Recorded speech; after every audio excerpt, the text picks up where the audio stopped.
From UFOs to ghost and psychic powers, history is riddled with unexplained events. You can turn back now and learn the stuff they don't want you to know.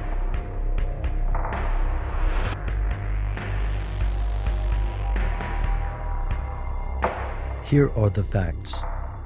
The Black Panther Party for Self-Defense was founded in Oakland, California in 1966 by Huey Newton and Bobby Seale.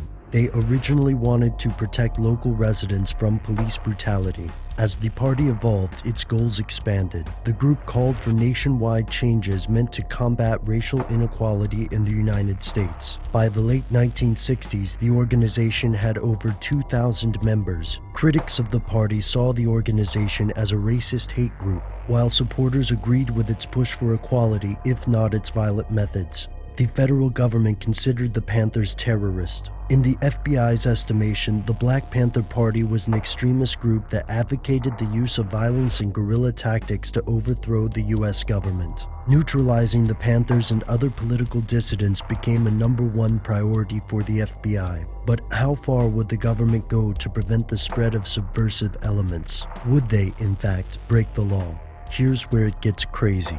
Yes, in 1956 the FBI formed a secret program called COINTELPRO to combat subversive political organizations. This series of secret operations focused on several major groups: communist, socialist, the Ku Klux Klan, black nationalist, and others. The Panther Party was not originally one of the FBI targets, but by 1968 J. Edgar Hoover considered them the greatest threat to the internal security of the country. By 1969, the Panthers were one of COINTELPRO's primary targets, and the FBI attempted to weaken the group through a number of means. The FBI was primarily concerned that this group might unify with other similar organizations. To prevent this, the FBI engaged in numerous acts of widespread surveillance, wiretapping, mail fraud, extortion, and more. The COINTELPRO operations weren't public until 1971, meaning that for decades these programs functioned without public scrutiny and with virtually no congressional oversight. In 1976, the Select Committee to Study Governmental Operations, better known as the Church Committee, found that the FBI had violated the law in several COINTELPRO operations. While the stated aim of COINTELPRO was to prevent violence, some of the FBI's actions during this time arguably promoted violence between the Black Panthers and rival organizations such as the United Slaves and the Blackstone Rangers. The FBI also worked to prevent prominent party members such as Fred Hampton or Bobby Seale from making public appearances. According to Noam Chomsky, COINTELPRO eventually expanded to include political assassinations. Is there any truth to this claim?